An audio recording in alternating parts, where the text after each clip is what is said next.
नमस्कार। आज की टेस्ट सीरीज के प्रश्न पत्र का सॉल्यूशन लेकर आपके सामने उपस्थित हैं। आप सभी को नमस्कार। आज जो टेस्ट सीरीज हुई है उसका 9 नंबर का पेपर हुआ है और इस पेपर में शिक्षा मनोविज्ञान में जो टॉपिक था वो था मानसिक स्वास्थ्य और एक टॉपिक आपके प्रबंधन से संबंधित था जिसमें शैक्षिक प्रबंधन की अवधारणा थी, जिसमें सिद्धांत, कार्य वगैरह है, इनको शामिल किया गया था। तो मानसिक स्वास्थ्य तो मनोविज्ञान से संबंधित 7-8% है और मैनेजमेंट के 8% है वो शैक्षिक प्रबंधन के कार्य, सिद्धांत वगैरह है, इनसे संबंधित है।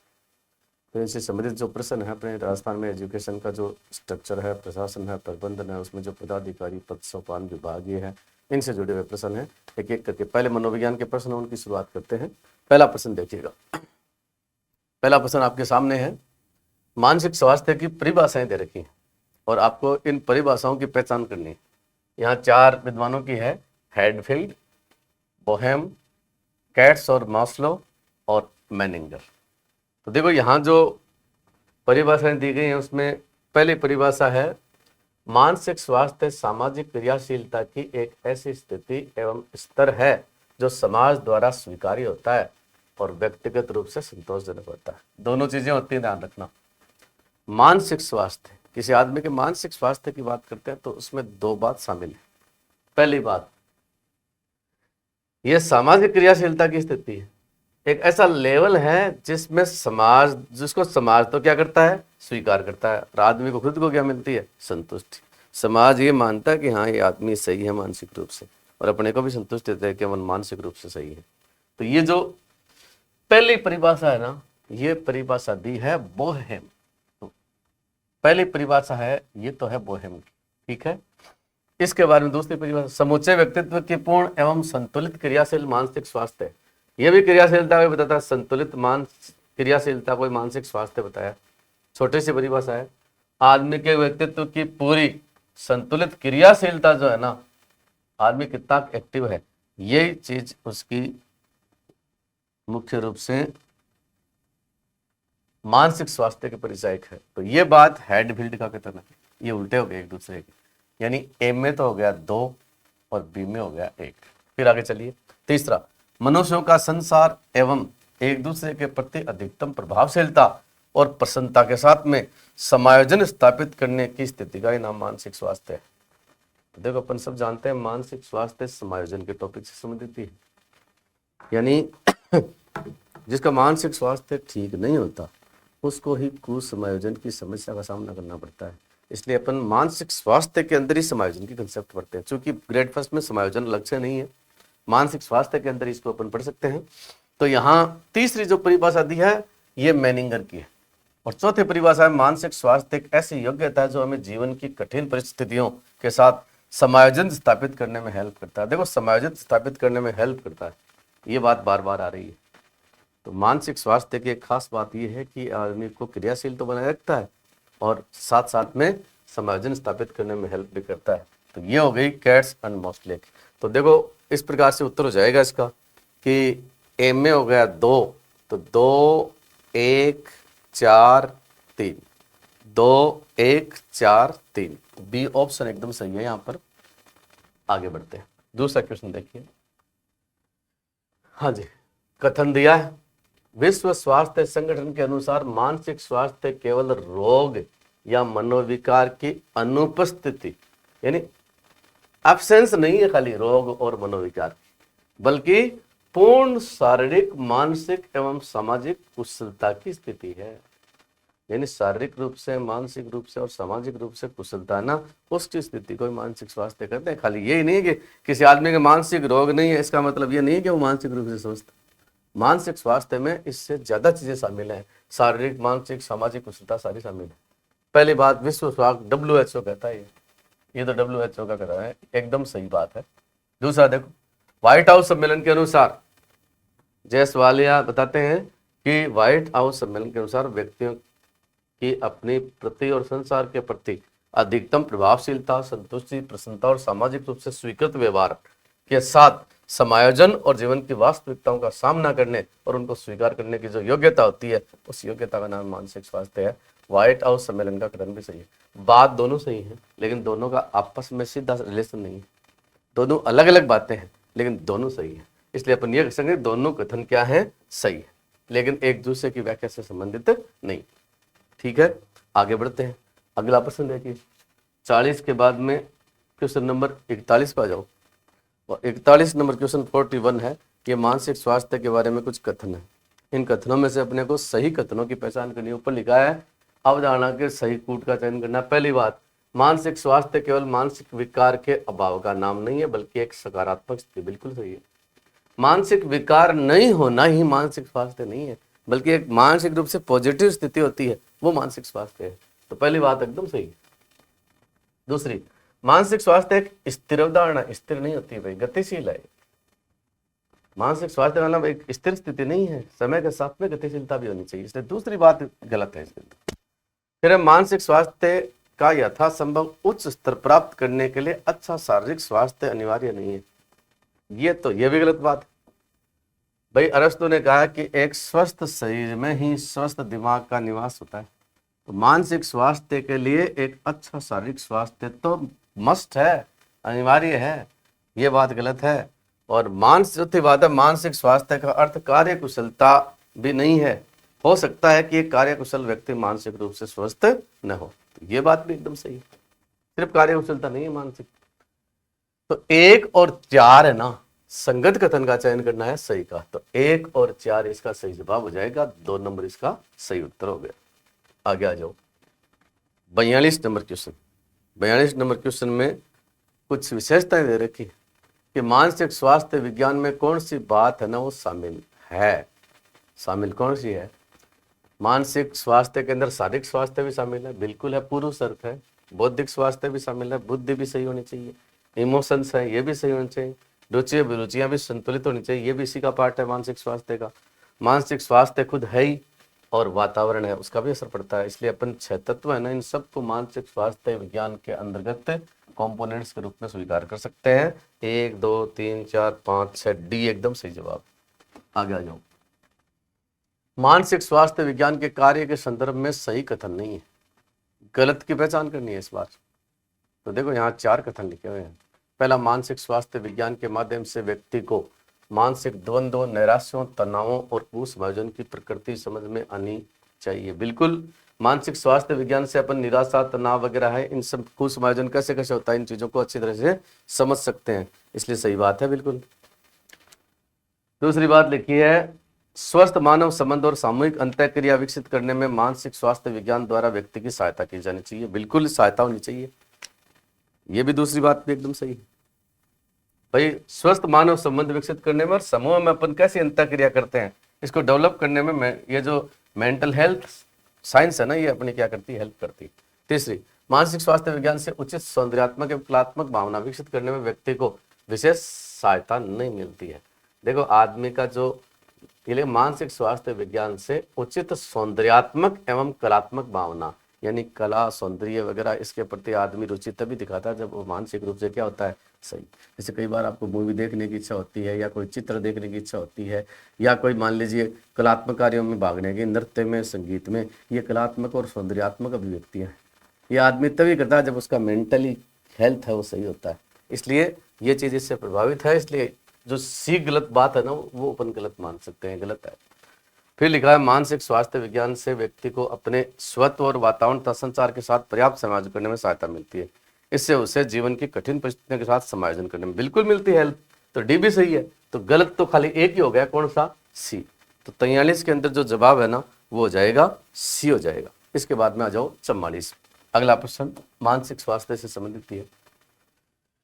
ये देखो, मानसिक रूप से स्वस्थ जो शिक्षक है उसके अंदर क्या चीज, या देखो, मानसिक रूप से स्वस्थ अध्यापक की विशेषताएं दे रखी हैं आपको। विशेषताओं, जो मानसिक रूप से स्वस्थ है ना, उसमें क्या क्या विशेषता है। नंबर 1, संवेगात्मक रूप से नियंत्रण, बिल्कुल अपने इमोशंस को कंट्रोल में रखता है, एकदम सही है। बौद्धिक रूप से विकसित, हाँ, बुद्धि भी उसकी विकसित होती है, ठीक है। आत्मबोध, खुद का ज्ञान होता है अच्छी तरह से। स्थिर व्यवहार, देखो, संवेग स्थिर होना अच्छी बात है, लेकिन व्यवहार स्थिर नहीं होता है। व्यवहार तो गतिशील होना चाहिए, क्योंकि समय के साथ में व्यवहार में तो चेंजिंग करनी पड़ती है। एक फिक्स व्यवहार करेंगे ना तो आदमी समायोजित नहीं हो सकता, इसलिए चौथी बात कट गई इसमें।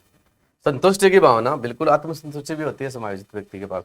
और संबंधित विषय से अलगाव, यानी उसका जो सब्जेक्ट है उससे वो अगर पृथकता है, दूरी रखता है, तो ये भी गलत बात है। तो अपन ये कह सकते हैं कि 4 को 6 को काट दो तो 1 2 3 5, 1 2 3 5, 1 2 3 5, ए इसका एकदम सही जवाब हो गया। सही कूटिए, आगे बढ़िए। इसके बाद में अगला क्वेश्चन जो है प्रश्न नंबर 45 में आ जाओ। क्या लिखा है, पहले कथन देख लो। स्कूल का प्रतिकूल वातावरण मानसिक रोगों का मुख्य कारण है। बिल्कुल सही है, बच्चों में मानसिक रूप से दिक्कत पैदा हो जाती है। थोड़े दिनों पहले जयपुर में आपने देखा निर्जा मोदी स्कूल है, उसके अंदर एक बच्चे ने आत्महत्या कर ली थी। उसके पीछे जो मेन रीजन पाया गया वो मेंटल हेल्थ है, वही। क्योंकि बच्चे को कक्षा के अन्य बच्चों द्वारा चिढ़ाया जा रहा था, चिढ़ाने से उसका मानसिक स्वास्थ्य खराब हो गया। और जब उसकी समस्या कोई सोल्यूशन नहीं हुआ, सुनवाई नहीं हुई, तो बच्चे ने तीसरी चौथी मंजिल जो थी उससे छलांग लगा दी और आत्महत्या कर ली। तो ऐसी जो अगर बात हो रही है ना, तो ये वातावरण है ना, क्लास में भय का वातावरण है, शिक्षकों का डर है, मजाक उड़ाना है बच्चों का, ये चीजें सिर्फ मानसिक स्वास्थ्य को प्रभावित करती है। पहली बात एकदम सही है। दूसरी क्या कर रहा है कि अध्यापक का सहानुभूति रहित, अगर टीचर बढ़िया व्यवहार नहीं करता, रूड व्यवहार करता है, कठोर व्यवहार करता है, कठोर अनुशासन रखते हैं स्कूल में, और बहुत अधिक कंपटीशन वगैरह रहता है, तो ऐसी स्थिति के अंदर मानसिक रोगों को बढ़ावा मिलता है। बिल्कुल सही बात है, ए और आर दोनों सही है। और ऊपर जो बात बताई है ना कि साहब ये प्रतिकूल वातावरण कारण है, तो ये प्रतिकूल वातावरण बताया कि क्या होता है, तो एकदम व्याख्या कर रहा है। शिक्षक का सहानुभूति रहित व्यवहार है, कठोर व्यवहार है, स्कूल में बहुत ज्यादा डिसिप्लिन है, ये जो चीजें होती है ना, ये इस चीज की पुष्टि करती है। इसलिए अपन ये कह सकते हैं ए आर दोनों सही हैं, और आर ए की एकदम सही व्याख्या भी कर रहा है। इसका उत्तर हो जाएगा सी। आ जाओ, अब मैनेजमेंट से संबंधित प्रश्न आ गए, इनको देख लीजिए। पहला प्रश्न एसएमसी के बारे में, school management committee. School management committee के कार्य हैं, पहला काम है कैचमेंट एरिया के अंदर जितने भी बच्चे हैं उनका नामांकन होना चाहिए, रेगुलर स्कूल में आए, इसको सही है एकदम, ये कार्य है। विद्यालय अनुदान उपयोग, स्कूल में जितने भी ग्रांट आते हैं उनको यूज करने और आय व्यय का पूरा ध्यान रखने, मॉनिटरिंग रखने का काम भी है। और तीसरा है विद्यालय विकास कोष और विकास योजना का निर्माण करना भी। 1 2 3 तीनों के तीनों कथन सही है, 1 2 3 सही, डी इसका सही जवाब हो गया। आगे आ जाओ। राजस्थान में विद्यालय प्रबंधन समिति की कार्यकारिणी की, एसएमसी की कार्यकारिणी की बात हो रही है। क्या कह रहा है कि अभिभावकों की संख्या कुल संख्या का 3/4, बिल्कुल 75% गार्जियन होते हैं एसएमसी में, सही है। पदेन एवं मनोनीत सदस्यों की संख्या 1/3, 33% से ज्यादा नहीं होनी चाहिए, बिल्कुल सही है। 16 सदस्यों में से 8 महिलाएं हैं अपने यहाँ पर, यह भी सही है। और निर्वाचित सदस्यों की अधिकतम संख्या 202/3 होनी चाहिए। यानी अपन ये कह सकते हैं कि निर्वाचित तो 2/3 होने चाहिए और मनोनीत 1/3 से ज्यादा नहीं होने चाहिए। तो इस प्रकार से चारों ही कथन सही हो गए, 1 2 3 4, उत्तर हो गया डी। आगे आ जाओ। इसके बाद में आ जाइए आप क्वेश्चन नंबर कितने हैं भाई, 60 पर आ गए, 60 के ऊपर। तो 60% जो है उसमें देखो क्या लिखा है, पोस्ट कॉर्प सिद्धांत दिया, लुथर गुलिक और लिंडाल उर्विक द्वारा प्रतिपादित पोस्ट कॉर्प सिद्धांत, जो शैक्षिक प्रबंधन के कार्यों को बताता है। प्रतिपादन किया लुथर गुलिक और लिंडाल उर्विक ने, एकदम सही है, दोनों ने किया है। कई बार अकेले का नाम आता है, लेकिन दोनों आए तो भी बेटर। इसमें जो एस है उसका मतलब स्टाफिंग होता है, सिस्टम नहीं होता है, ये गलत है। इसमें प्रबंधन के 7 कार्य बताए, बिल्कुल 7 बताए हैं। Planning, organising, staffing, directing, coordination, reporting and budgeting, 7 काम है। पहला काम प्लानिंग, लास्ट काम बजटिंग। पहला काम प्लानिंग और अंतिम कार्य बजटिंग। तो 1 को काट दो, खाली 2 नंबर को, 1 3 4, 1 3 4, डी एकदम सही है। आगे आ जाओ। 61 नंबर क्वेश्चन, शैक्षिक प्रबंधन की विशेषता, प्रबंधन लक्ष्य परक होता है, बिल्कुल होता है भाई, कोई ना कोई लक्ष्य को लेकर चलता है। सार्वभौमिक प्रबंधन, कोई एक जगह नहीं, आजकल मैनेजमेंट या मैनेजर की पोस्ट हर जगह होती है। शिक्षण संस्थाओं में प्रबंधन समिति होती है, हॉस्पिटल में भी होती है, बैंक में भी होती है, वहां भी मैनेजर बैठता है, हर जगह मैनेजर बैठते हैं आजकल, इसलिए सार्वभौमिक है। सामाजिक प्रक्रिया है, प्रबंधन एक सामाजिक प्रक्रिया, एक समूह के द्वारा संपादित की जाती है, अकेले आदमी का काम नहीं है। सत्ता है, अथॉरिटी होती है, प्रबंधक के पास में कुछ पावर होती है, सत्ता होती है। संगठन के लगभग शीर्ष पर होते हैं प्रबंधक, इसलिए चारों बातें सही हैं। 1 2 3 4 डी एकदम सही जवाब। 62 नंबर, ये जो एकीकृत शिक्षा योजना 2018 में लागू हुई है, प्रत्येक जिले में मुख्य जिला शिक्षा अधिकारी का पद है, जिसको सीडीओ बोलते हैं, चीफ डिस्ट्रिक्ट एजुकेशन ऑफिस। ठीक है, लेकिन ये जो पद है ना वो किसके समकक्ष है ये पूछा है, तो ध्यान रखना इसका सही जवाब होगा डिप्टी डायरेक्टर। ध्यान रखिएगा पोस्ट जो आई है, देखो शिक्षा के क्षेत्र में देखो, एक तो होता है मुख्य क्षेत्रीय शिक्षा अधिकारी जिसको बोलते हैं चीफ रीजनल एजुकेशन ऑफिसर, ये तो मंडल में बैठता है। ये तो होता है ज्वाइंट डायरेक्टर, संयुक्त निदेशक के बराबर। इसके बाद में जिले में आता है CDEO, chief district education officer, ठीक है ना, मुख्य जिला शिक्षा अधिकारी। ये आता है डिप्टी डायरेक्टर, उप निदेशक के बराबर। ठीक है, इसके बाद में अपने ब्लॉक में होता है CBEO, chief block education officer. ये होता है DO, डिस्ट्रिक्ट एजुकेशन। DO होता है, उसी को CBO बनाया जाता है, इसकी रैंक का होता है CBO। तो इस प्रकार से रैंक होती है। तो CDO का जो पद है ना वो डिप्टी डायरेक्टर यानी उप निदेशक के बराबर होता है। ठीक है, आगे आ जाओ। इसके बाद में आ जाओ अगला प्रश्न 63। स्कूलों में जो सीनियर सेकेंडरी स्कूलों में जो SDMC चलती है ना, SDMC तो 9 से 12 के लिए है, और SMC है वो 1 से लेकर 8 तक के लिए है। तो दोनों में कॉमन बात क्या है, दोनों की कार्यकारिणी परिषद का अध्यक्ष अभिभावक होता है ना, नहीं होता। SDMC का अध्यक्ष तो प्रिंसिपल होता है और इसका अभिभावक होता है, इसलिए पहली बात गलत है। दोनों की कार्यकारिणी परिषद की गणपूर्ति 1/1 होती है ना, SMC की तो 1/3 होती है, और SDMC की गणपूर्ति के लिए 1/2 सदस्य उपस्थित होने चाहिए। ये भी गलत होगी। दूसरी बात, दोनों की कार्यकारिणी परिषद की मासिक बैठक अमावस्या होती है। अब बात एकदम सही है, दोनों की मीटिंग होती है ना मासिक, वो अमावस्या को होती है। और डी में लिखा दोनों की कार्यकारिणी परिषद में 3/4 सदस्य अभिभावक होने जरूरी है। SMC में 3/4 गार्जियन होने जरूरी है, लेकिन SDMC में 75% गार्जियन होने जरूरी नहीं। ओके, तो खाली एक ही बात है, C कॉमन है। आगे आ जाओ। काम दे रखे हैं स्कूल शिक्षा के अंदर, सामने संस्थाएं दे रखी है, इनसे सम्मिलित करना है राजस्थान के अंदर। स्कूल शिक्षा में पाठ्यक्रम और पाठ्य पुस्तक मुद्रण नहीं, निर्धारण। पाठ्यक्रम निर्धारण और पाठ्य पुस्तक निर्धारण दोनों ही काम राजस्थान राज्य शैक्षिक अनुसंधान एवं प्रशिक्षण परिषद यानी RSCERT उदयपुर करती है, ध्यान रखना। दूसरा, प्रारंभिक शिक्षा में सेवाकालीन शिक्षक शिक्षा, गवर्नमेंट में जो एलिमेंट्री में जो टीचर है उनको इन सर्विस ट्रेनिंग देने का काम डाइट करती है, बिल्कुल सही है। ठीक है, डाइट करती है। फिर प्रारंभिक शिक्षा में मूल्यांकन का सिस्टम है ना, ये देखता है पंजीयक विभागीय परीक्षाएं बीकानेर। और फिर दिखाया है कि पाठ्य पुस्तक मुद्रण और वितरण, ये तो पाठ्य पुस्तक मंडल करता ही है। तो इस प्रकार से इसका सही जवाब निकाल लो। पहले में तो हो गया 3, इसके बाद में 2 3 2 और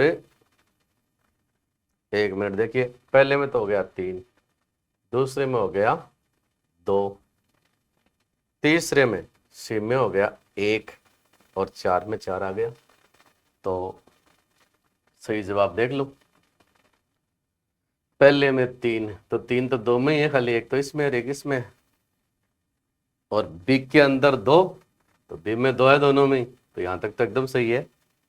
अब आ जाओ सी में, प्रारंभिक शिक्षा का मूल्यांकन निर्धारित कौन करता है, तो 1 नंबर करता है, तो 1 नंबर इसमें आया यहाँ पर, और 4 में पाठ्य पुस्तक मंडल है ही, तो सही जवाब हो गया सी।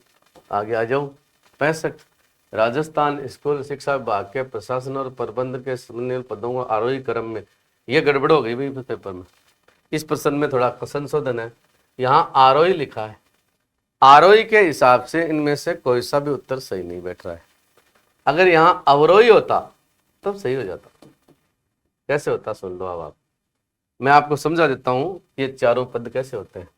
देखो, सबसे बड़ा पद किसी भी विभाग में होता है वो शिक्षा, यानी अपने शिक्षा विभाग में सबसे बड़ा तो होता है मंत्री, तो शिक्षा मंत्री तो सबसे ऊपर ही ऊपर है। इसके बाद में आता है प्रमुख शासन सचिव, कृष्ण कुणाल जी हैं वो चेंज हो गए, प्रमुख शासन सचिव, ये 2 नंबर पर आते हैं। ठीक है, इसके नीचे आता है डायरेक्टर, निदेशक। जो पूरे बीकानेर में बैठता है अपने यहाँ पर। निदेशक के बाद में आता है जॉइंट डायरेक्टर, जिसको अपन बोलते हैं संयुक्त निदेशक। ठीक है, संयुक्त निदेशक, जेडी बोलते हैं इसको। ये मंडल में बैठता है। इसके बाद में आता है उपनिदेशक। अपने जिले में आजकल जो सीडीओ बैठता है वो उपनिदेशक ही होता है। तो देखो यहाँ जो पद दिए है ना, वो 4 पद दिए हैं। संयुक्त निदेशक यानी जॉइंट डायरेक्टर जेडी, ये हो गया डीडी, ये हो गया प्रमुख शासन सचिव, प्रिंसिपल सेक्रेटरी, ये हो गया डायरेक्टर। तो अगर ऊपर लिखा है आरोही क्रम में, आरोही का मतलब बढ़ते क्रम में, बढ़ते क्रम में लोगे तब तो पहले उपनिदेशक आएगा, फिर संयुक्त निदेशक आएगा, फिर निदेशक और फिर प्रमुख शासन सचिव आएगा। और इसको अवरोही क्रम में लोगे, अवरोही का मतलब घटते क्रम में, तो पहले प्रमुख शासन सचिव, फिर डायरेक्टर, फिर ज्वाइंट डायरेक्टर, फिर डिप्टी डायरेक्टर। ठीक है, तो इसके हिसाब से अगर यहां पर अपन अवरोही कर दे तब तो जवाब ये सही हो जाएगा 3 4 1 2, 3 4 1 2। अवरोही करो तब तो ये हो जाएगा, और आरोही करोगे तब उल्टा हो जाएगा इसका एकदम। लेकिन उल्टा इसमें कहीं दिया हुआ नहीं है। 2 1 4 3 और 2 1 4 3 और 3 4 दे दिया, इसलिए सही उत्तर कोई सा बैठ नहीं रहा है। ठीक है, इसको सही कर लेना आप सारे के सारे, इसका बोनस दिला देंगे आपको सबको। तो इस प्रकार से अपने 15 क्वेश्चन है वो अपन ने कंप्लीट कर लिए हैं। नमस्कार, प्रयास एजू हब में आपका स्वागत, हार्दिक अभिनंदन। और ये जो पेपर है इसमें जो जनसंख्या के क्वेश्चन बड़े अच्छे क्वेश्चन हैं, आप लोगों के उपयोगी हैं, महत्वपूर्ण भी है, एग्जाम ओरिएंटेड भी है। क्वेश्चन नंबर जो 17 है बड़ा अच्छा प्रश्न है जो एग्जाम में पूछा गया कि जनगणना 2011 के अनुसार राजस्थान में जनसंख्या वृद्धि से संबंधित कौन से कथन सही है। सर्वाधिक जनसंख्या वृद्धि बाड़मेर में दर्ज की गई, बिल्कुल की गई, 30% से अधिक थी, लगभग आप 32.5 भी कह सकते हैं।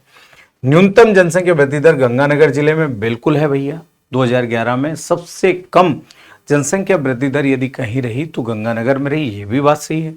राज्य की औसत जनसंख्या वृद्धि दर 21.3% दर्ज की गई, ये भी सही है।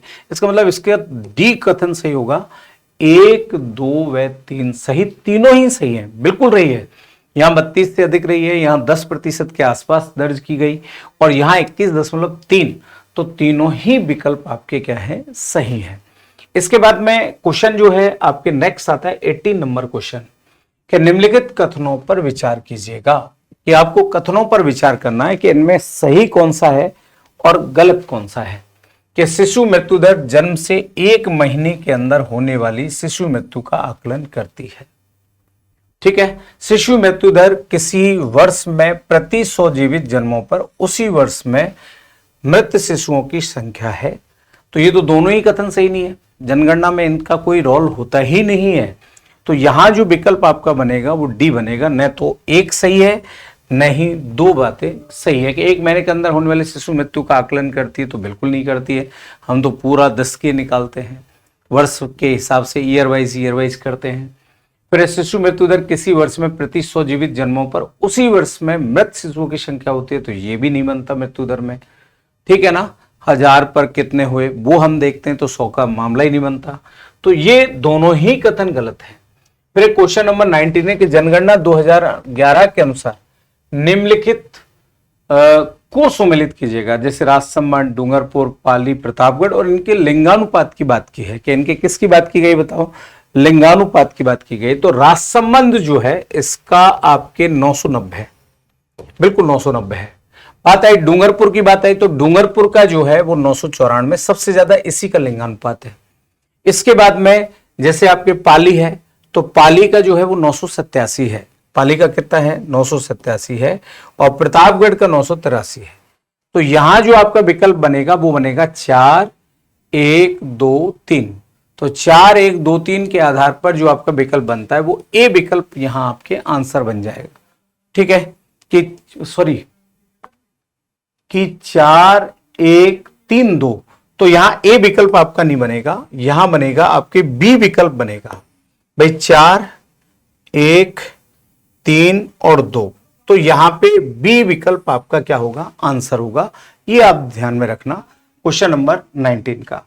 इसके बाद में क्वेश्चन नंबर 20 है कि सन 2001 और 2011 के बीच निम्नलिखित में से राजस्थान के कौन से जिलों में जनसंख्या की दृश्यकीय वृद्धि दर 30% से अधिक पाई गई? अभी भी हम इसी पे चर्चा कर रहे हैं भाई, ऐसे कौन से जिले हैं जिनकी 10 की वृद्धि दर 30% से ज्यादा रही है। मैं अभी बता रहा था बाड़मेर को लेकर, तो ये जो वृद्धि दर रही है वो बाड़मेर की रही है और आपके जैसलमेर की रही है। तो यहां जो आपका आंसर बनेगा वो डी विकल्प बनेगा कि 3 और 4 आपके आंसर सही हो जाएगा। तो ये डी विकल्प बनेगा।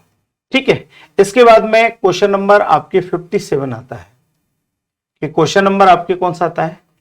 57 जो है वो आपके आता है। ठीक है, और 57 क्वेश्चन भी ये ज्योग्राफी से आपके थोड़ा रिलेटेड है कि इनमें से कौन सा प्राकृतिक संसाधन गैर नवीकरणीय संसाधन माना जाता है? कि गैर नवीकरणीय संसाधन है इमारती लकड़ी, जीवाश्मी ईंधन, सौर ऊर्जा और पवन ऊर्जा। अब इसने कहा कि प्राकृतिक संसाधन जो गैर नवीकरणीय संसाधन माना जाता है तो वो जीवाश्म ईंधन को माना जाता है, फ्यूल्स को मानते हैं, जिसमें आपके पेट्रोल, डीजल वगैरह इनकी बात करते हैं। गैर नवीकरणीय संसाधन मानते हैं जीवाश्म ईंधन, जीवाश्म ईंधन में और बहुत सारी चीजें आती है, मैं पेट्रोल डीजल तक चला गया। तो ये जो है यहां पर बी आंसर इसमें आपके बन जाएगा। तो इस तरह से आपके प्रश्नों का सॉल्यूशन लेकर हम आपके बीच उपस्थित होते रहेंगे। बहुत बहुत धन्यवाद। Thank you all of you. Bharat के चुनाव आयोग के संबंध में सही कथन। आपके सामने 4 कथन है भारत के निर्वाचन आयोग के बारे में। इन कथनों की आपको पुष्टि करनी है कि कौन सा कथन सही है। भारत का चुनाव आयोग एक संवैधानिक निकाय है, बिल्कुल संवैधानिक निकाय है। भारतीय संविधान के भाग 15 और अनुच्छेद 324 से 329 में इसका उल्लेख है। पहली बात, ठीक है। तो संवैधानिक निकाय है जिसकी स्थापना 25 जनवरी 1952, ये बात गलत होगी क्योंकि इसकी स्थापना 25 जनवरी 1950 को होती है। तो आधी बात तो सही, आधी गलत है। यहां पूछ रहा है ऊपर कौन सा, कि सही कथन कौन सा है। ठीक है, तो इसका मतलब ये कथन पूरी तरह सही नहीं है। बहुमत मत द्वारा निर्णय लेने की शक्ति के साथ बहुसदस्यीय आयोग की अवधारणा 1990 से नहीं। बहुसदस्यीय आयोग पहले बना था त्रिसदस्यीय 1989 में और 90 में वापिस इसको हमने बना दिया था एक सदस्यीय। फिर 1993 में वापिस इसको बनाया गया था कैसा, त्रिसदस्यीय। तो बहुमत से निर्णय तो होते हैं लेकिन त्रिसदस्यीय का प्रावधान कब से हुआ है, 93 में हुआ। और टीएन शेषन इसके बाद में क्या बने थे, मुख्य निर्वाचन आयुक्त बने थे। ठीक है, तो ये कथन भी ठीक नहीं है। रमा देवी भारत की एकमात्र महिला मुख्य चुनाव आयुक्त थी, ये बात ठीक है। और राष्ट्रपति मुख्य चुनाव आयुक्त और चुनाव आयुक्त की नियुक्ति करते समय उनका कार्यकाल 5 वर्ष या 60 वर्ष की आयु तक जो भी पहले होता है। नहीं, ये कथन गलत है। तो इसका राइट आंसर आपका कौन सा हो रहा है, सी वाला। अगला देखो, निम्नलिखित मुख्य निर्वाचन आयुक्त को कालक्रम में व्यवस्थित कीजिए। आपके सामने कुछ निर्वाचन आयुक्त है और पहले किसका कार्यकाल था, बाद में किसका कार्यकाल, उसके हिसाब से इसको व्यवस्थित करना है। तो देखो, सुनील अरोड़ा है, ये भारत के मुख्य निर्वाचन आयुक्त रहे हैं 2018 से 2021 तक। टीएन शेषन है, ये रहे हैं 93 से आपके 96 तक। एस.वाई. कुरैशी हैं, ये 2010 से लेकर आपके 2000 कब तक रहे हैं, 12 तक। वी.एस. संपत जो हैं वो 2012 से 2000 कब तक रहे हैं, 15 तक। और जो लिंगदो हैं, जेम्स माइकल लिंगदो, ये 2001 से लेकर 2000 कब तक रहे थे, 4 तक रहे थे। ठीक है, तो इसका मतलब कार्यकाल की दृष्टि से देखें तो पहले टीएन शेषन है, उनके बाद जेम लिंगदो है, यानी 3 और 4, 3, 4। उसके बाद आपके कौन रहे हैं, एस.वाई. कुरैशी 2, बिल्कुल ठीक है। वी.एस. संपत 5, बिल्कुल ठीक है। और लास्ट में सुनील अरोड़ा 1। तो ये आपका कॉम्बिनेशन बन गया राइट वाला। ठीक है, ये इनका कार्यकाल है। अगला प्रश्न देखो, भारत के चुनाव आयोग के संबंध में सही कथन को पहचानिए। भारत का चुनाव आयोग एक संवैधानिक निकाय, उसकी स्थापना, ये तो हमने कर लिया प्रश्न 24 नंबर, ये तो हो गया था अपना।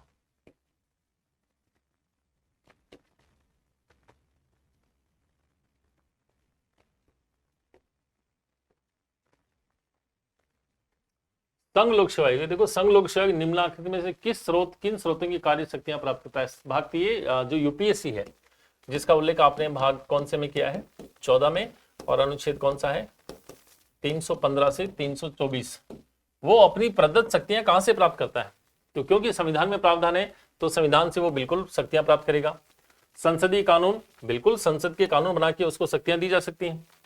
कार्यकारी नियम, बिल्कुल उसके लिए कार्यकारी नियम और ऑर्डर भी होते हैं, और कुछ परंपराएं हैं जिनके द्वारा, तो ये तो चारों बातें ठीक है कि सबके द्वारा वो क्या कर सकता है, यूपीएससी जो अपनी शक्तियों को प्राप्त करने की क्षमता रखता है। ठीक है, अगला प्रश्न देखो। ये आपके 5 ही प्रश्न थे, ये कंप्लीट हो गए। ये यूपीएससी वाला हो गया, ये आपका चुनाव के संबंध में, ये हमने वहां से कर लिया था पूरा, देख लीजिए इसको। चुनाव आयोग के संबंध में कथन है, भारत का चुनाव आयोग संविधान निकाय है, बिल्कुल ठीक है। इसकी स्थापना 25 जनवरी 1952 को, तो ये तो बात गलत होगी, मैंने कहा 52 नहीं 50 है।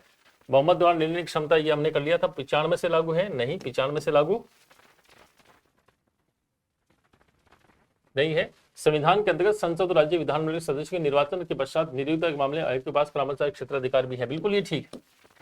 और राष्ट्रपति मुख्य चुनाव आयुक्त और चुनाव आयुक्त की नियुक्ति करता है, उनका कार्यकाल 5 वर्ष या 60 वर्ष, ये हमने कार्यकाल पूरा कर ही लिया था। तो इन कथनों में जो सबसे सही अप्रोप्रिएट आपका कथन है वो कौन सा है?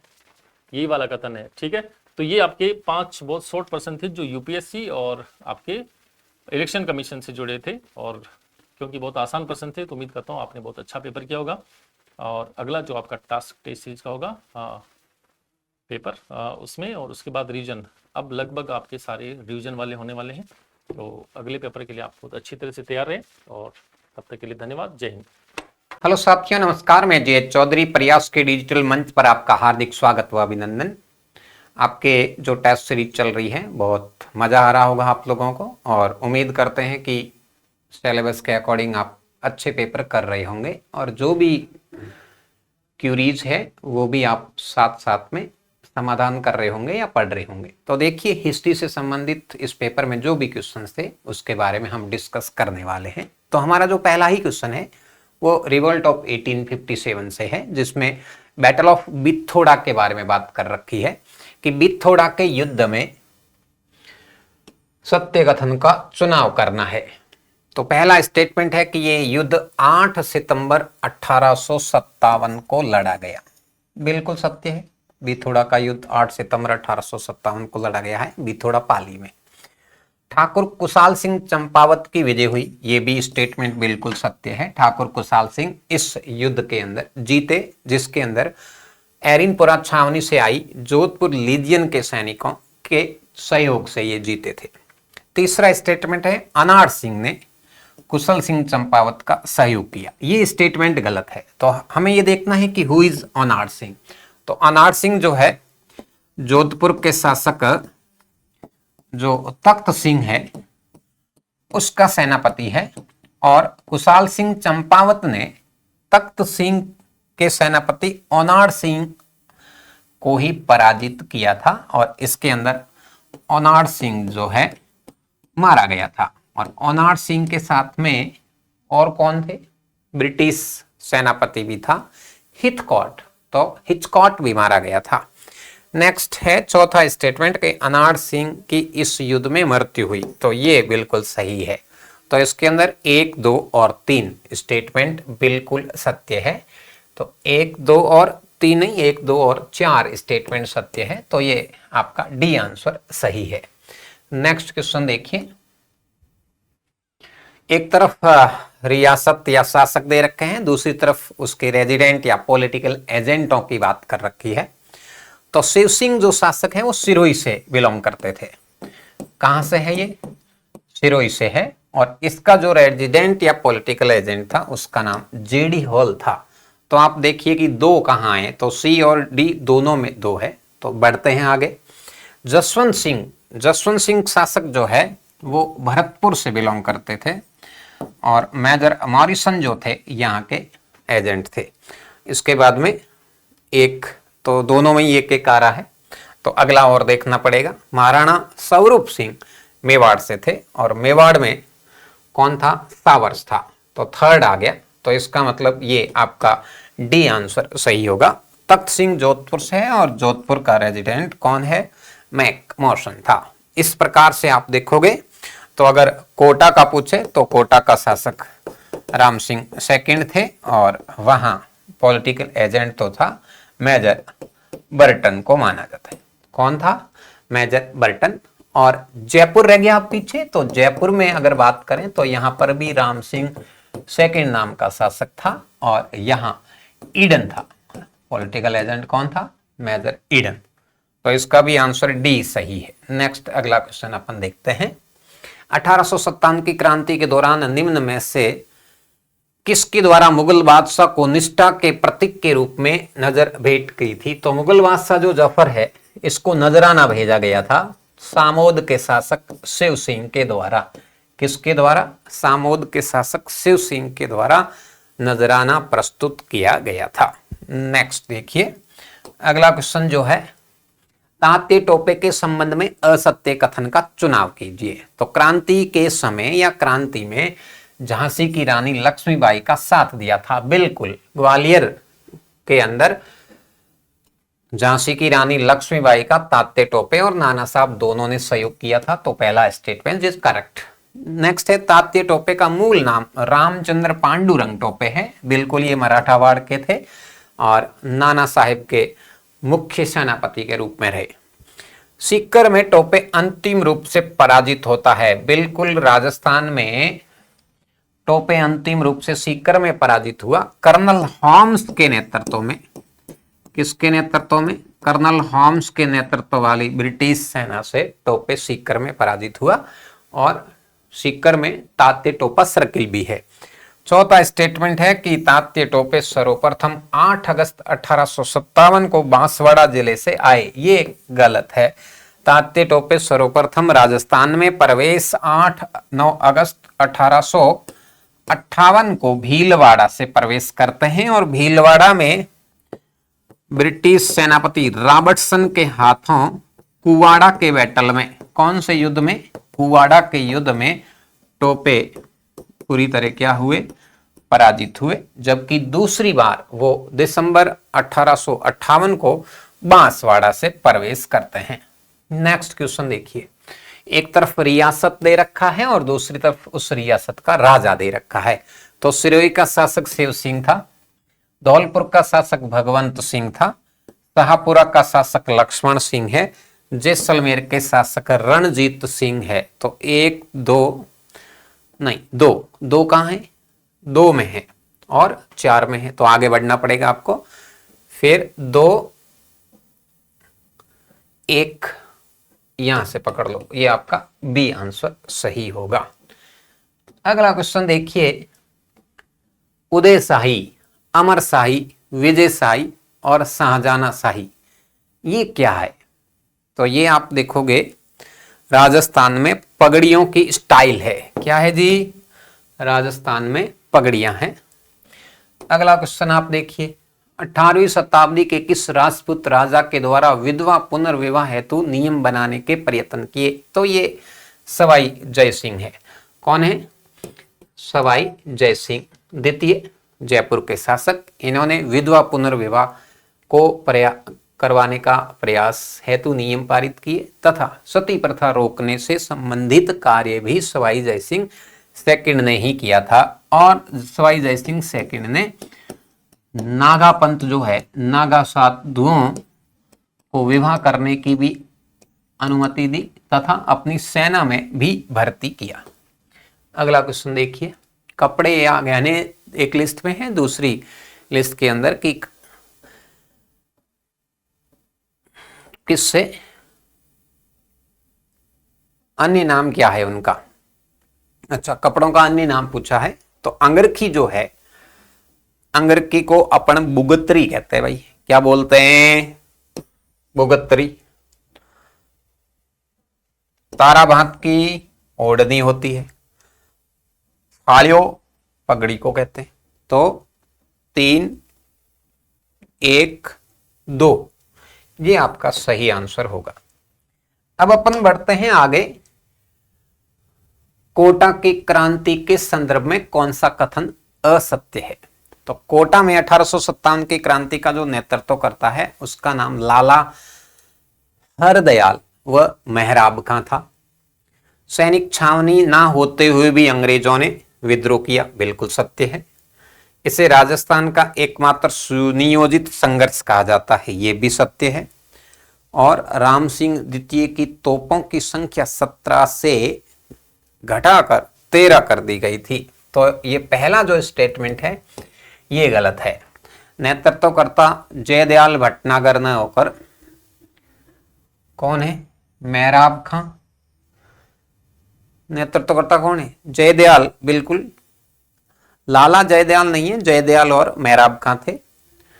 सैनिक छावनी ना होते हुए अंग्रेजों ने विद्रोह किया, बिल्कुल सही है।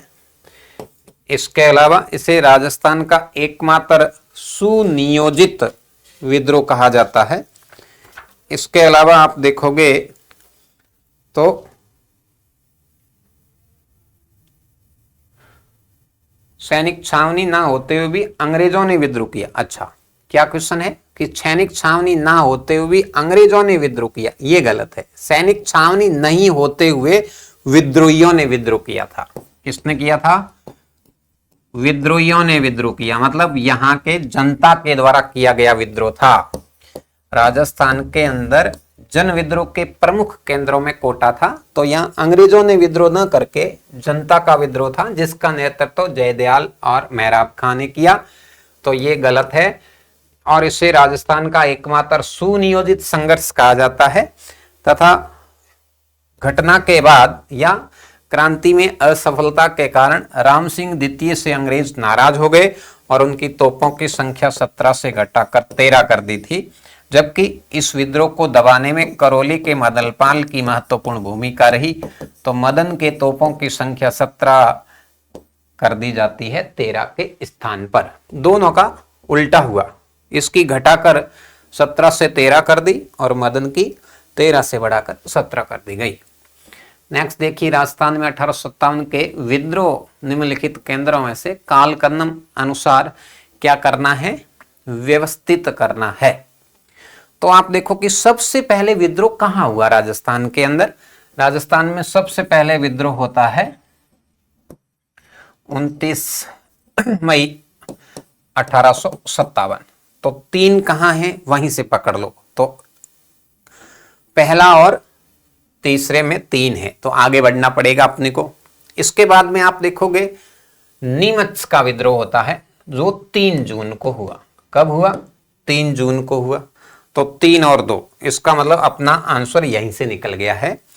इसके बाद में आप देखोगे एरिनपुरा के अंदर विद्रोह हुआ 21 अगस्त 1857 को, और उसके बाद में आउआ का विद्रोह होता है। तो इस प्रकार से ये ऑप्शन आपका 3rd सही है। नेक्स्ट है, मैताना प्रथा के संबंध में निम्नलिखित में से कौन सा कथन सही है? किसी व्यक्ति की संदिग्ध मृत्यु होने पर मृत्यु स्थान के स्वामी से हर्जाना वसूलना, किसी व्यक्ति की मृत्यु के बदले दूसरे को मौत के घाट उतारना, किसी व्यक्ति की मृत्यु होने पर उसके पुनः जीवित होने की मान्यता, किसी व्यक्ति की मृत्यु होने पर किया जाने वाला शोक। तो इसका यही पहला ही आंसर है। किसी व्यक्ति के मर जाने पर, संदिग्ध मृत्यु होने पर उस स्थान के जो स्वामी होते हैं उस पर सारा आरोप लगा दिया जाता है और उससे मैताना या हर्जाना वसूला जाता है। जनरली ट्राइब्स जो लोग होते हैं, ट्राइब्स के अंदर होता है। अब हमारे इंडियन हिस्ट्री के क्वेश्चन रह गए हैं, जो इंडियन हिस्ट्री के क्वेश्चन आपको क्वेश्चन नंबर 26 से देखने को मिलेंगे। हाँ, ये देखिए 26 नंबर जो क्वेश्चन है वो आपका इंडियन हिस्ट्री का पहला है। 2 स्टेटमेंट दे रखे हैं और उस स्टेटमेंट से संबंधित बातें पूछिए। पहला स्टेटमेंट है कि बंगाली भाषा का प्रथम उपन्यास मृणालिनी है जो प्रेम त्रिकोण पर आधारित है। यह क्वेश्चन या ये स्टेटमेंट बिल्कुल गलत है।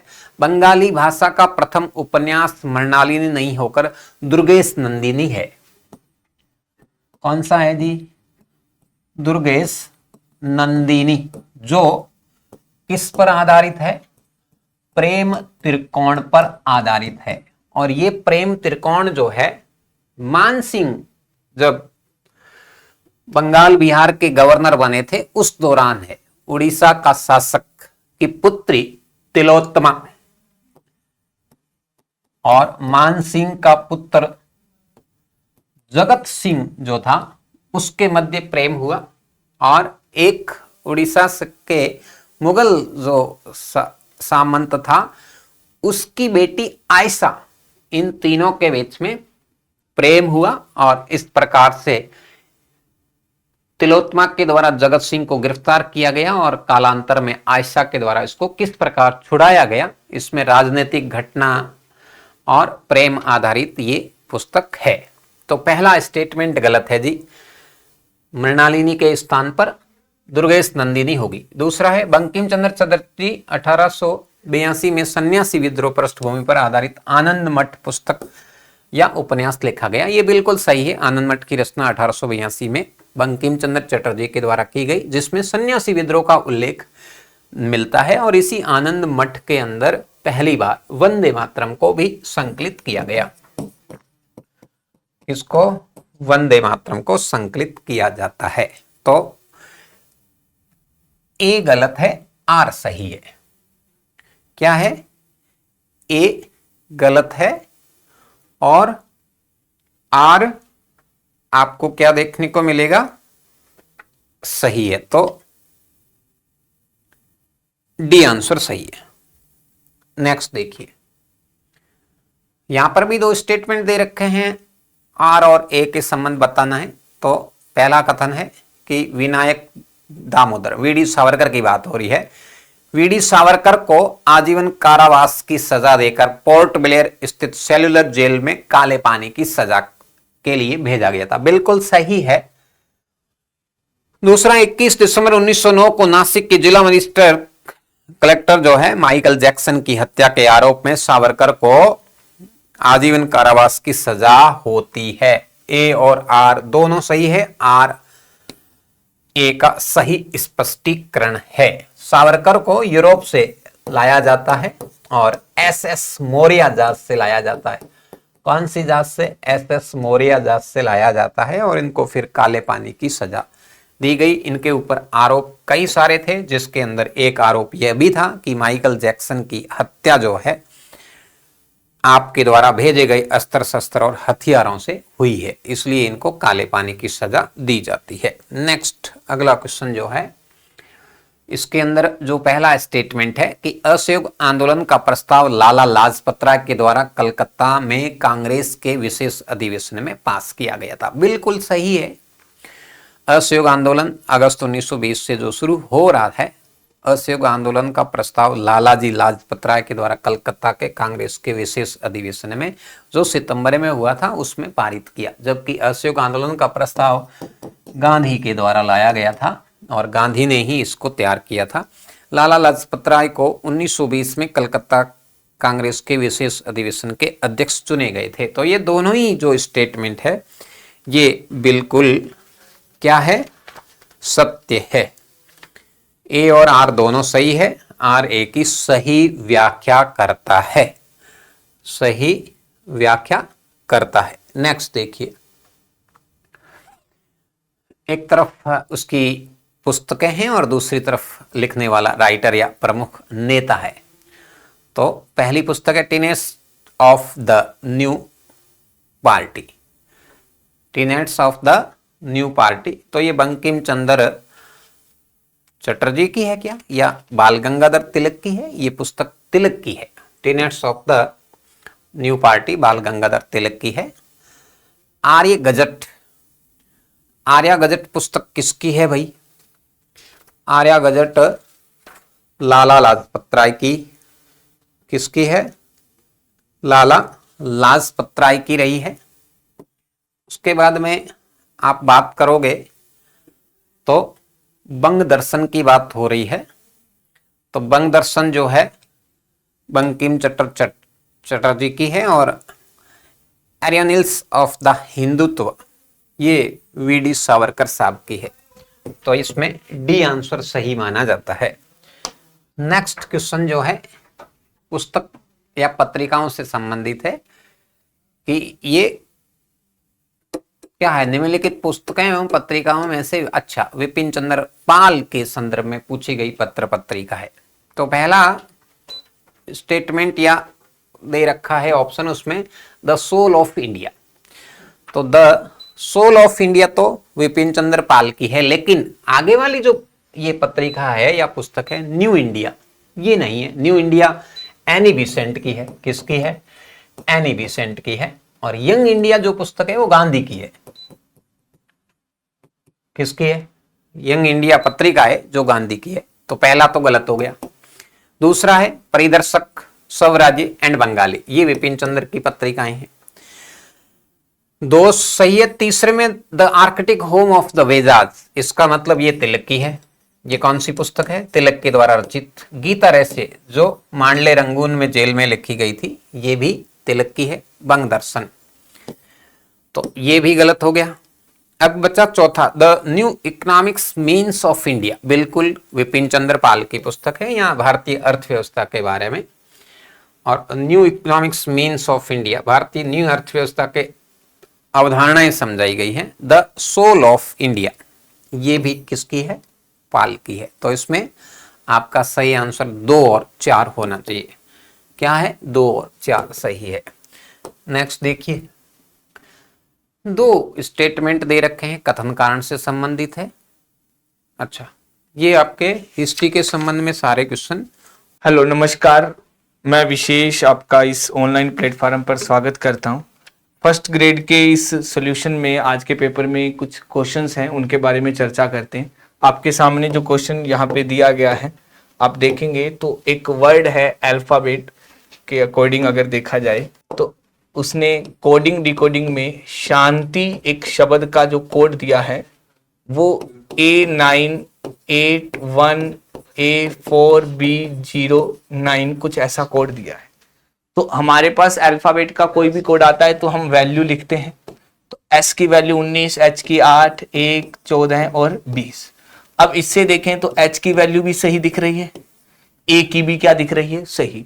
मीन जो डबल डिजिट में वैल्यू है उनका कुछ यूज कर रहा है। जो S की वैल्यू 19 है उसमें फर्स्ट लेटर को अल्फाबेट से रिप्लेस कर दिया, तो 19 को उसने क्या बना दिया? A9। तो ये S का कोड हो गया, ये H का, ये A का। तो 14 की वैल्यू को भी अगर अल्फाबेट में फर्स्ट लेटर को रिप्लेस करें तो वो क्या बनेगा? A4 बन जाएगा।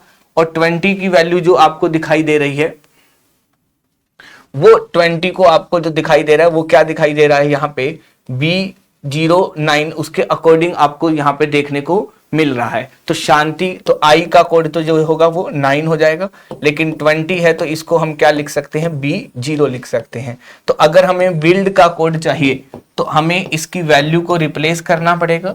तो B की वैल्यू 2 है, U की 21, 9, 12 एंड 4। तो 2 सिंगल डिजिट वैल्यू तो वैसे ही रहेगी, लेकिन जो डबल डिजिट है उसका फर्स्ट लेटर को अल्फाबेट से रिप्लेस करेंगे तो ये बनेगा B1, ये 9 होगी। फर्स्ट लेटर को इससे रिप्लेस करेंगे तो ये A2 और ये क्या हो जाएगा? 4। ये जिस ऑप्शन में हमारा आंसर है वो है 2B19A24। ऑप्शन नंबर क्या हो जाएगा? फर्स्ट हमारा क्या है? आंसर है। ठीक है, नेक्स्ट प्रश्न पे चलते हैं। कोडिंग डिकोडिंग का ही ये प्रश्न है। आपको कुछ लेटर्स वर्ड्स दिए गए हैं और ही का कोड हमें चाहिए। तो हमें इन सभी लेटर्स में कॉमन देखना होता है कि कौन सा वर्ड कॉमन है, तो उसका कोड भी कुछ ना कुछ क्या आता है? कॉमन आता है। अगर हम यहाँ पे देखें तो फर्स्ट और सेकंड में जो कॉमन वर्ड्स हैं वो इज एंड ब्रिंगिंग है। तो इसका मीनिंग है कि इनके कोड में भी कुछ ना कुछ कॉमन आ रहा होगा, और वो कॉमन जो कोड है वो क्या है? PLOY। और इसके अलावा जो कॉमन आ रहा है वो क्या हो गया? LEW। इसका मीनिंग है कि इज और ब्रिंगिंग के कोड जो है वो LEW PLOY हो गए। हमें कोड किसका चाहिए? ही का। तो हमें कहीं ना कहीं टी को भी कॉमन देखना पड़ेगा। तो हम इन दोनों में देखें तो क्या कॉमन आ रहा है? टी कॉमन आ रहा है, जिससे हमें एक चीज और कॉमन मिली। वो क्या कॉमन मिला?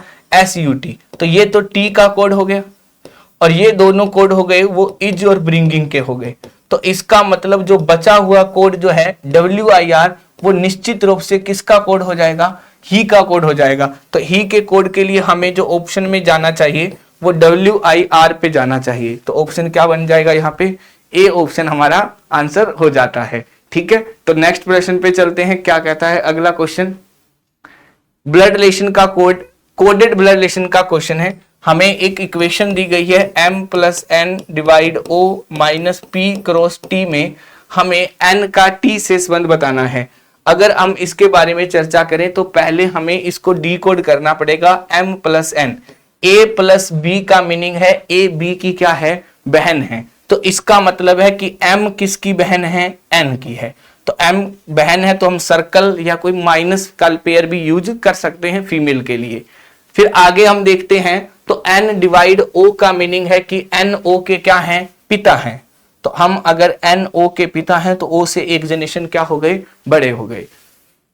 o माइनस p का मतलब है कि o p का क्या है, भाई है। तो o किसका भाई हो गया, p का। और p क्रॉस t का मीनिंग है कि p t की क्या होगी, माता होगी। p किसकी माता हो गई, t की। अब हमें यहां पे पूछा गया है n का संबंध कहां से, t से। तो हम t से चलेंगे और कहां तक चलेंगे, n तक। तो ये t की कौन है, माता। और इस माता के भी ये कौन हो गए, पिता। तो माता के जो पिता होते हैं वो हमारे लिए क्या माने जाएंगे, नाना। तो इसका मतलब इस प्रश्न का आंसर क्या हो जाएगा, नाना हो जाएगा। ठीक है, या इसकी जगह आपको ग्रैंडफादर भी देखने को मिल सकता है। स्टेटमेंट बेस्ड कुछ क्वेश्चंस आपको और देखने को मिल रहा है। क्या है, काफी सारा डेटा है, हम सोल्व करते हैं कि A B C D E ए की परिवार के सदस्य हैं। इस परिवार में 2 पिता, 2 पुत्र, 2 पत्नियां, 3 पुरुष और 2 ही महिलाएं हैं। तो एक अध्यापिका है,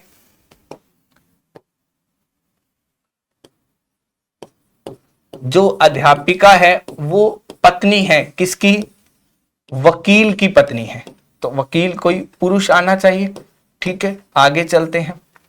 और यह वकील जो है ना वो डॉक्टर का बेटा है। ये वकील किसका बेटा है, डॉक्टर का बेटा है। ठीक है, ई पुरुष नहीं है और ना ही किसी व्यवसायी की पत्नी है। तो ई पुरुष नहीं है तो ई महिला है, बट वो किसी व्यवसायी की पत्नी भी नहीं हो सकती। तो 3 लोग ये हो गए, चौथा वो व्यवसायी की पत्नी हो नहीं सकती। तो इसका मतलब कहीं ना कहीं वो हम उसको बना सकते हैं। तो वो किसकी पत्नी हो सकती है, ई की डॉक्टर की पत्नी हो तो ये उसका पति हो सकता है। ठीक है, परिवार में सी सबसे कम उम्र का है। तो अगर देखा जाए परिवार में 2 पिता हैं, तो डॉक्टर पिता है वकील का, तो वकील भी किसी का पिता होगा, तभी वो 5 में सारी चीजें कंप्लीट हो पाएंगी। तो उसने कहा कि सी सबसे कम उम्र का है और डी सबसे बड़ा है, तो वो सबसे बड़ा कौन हो सकता है, ये हो सकता है। और बी क्या है, एक पुरुष है, तो यहां पे कौन आ सकता है, ए आ सकता है। इस तरह हमारे पास सारी चीजें पूरी हो गई। 2 पिता, डॉक्टर वाला व्यक्ति बी का पिता है और बी सी का पिता है। 2 ही पुत्र हैं, तो बी पुत्र है इसका और सी पुत्र ही बनाएंगे, तो 5वां पर्सन भी पूरा हो जाएगा। 3 पुरुष हो गए, 1 2 3, 2 ही क्या हो गई, महिलाएं हो गई।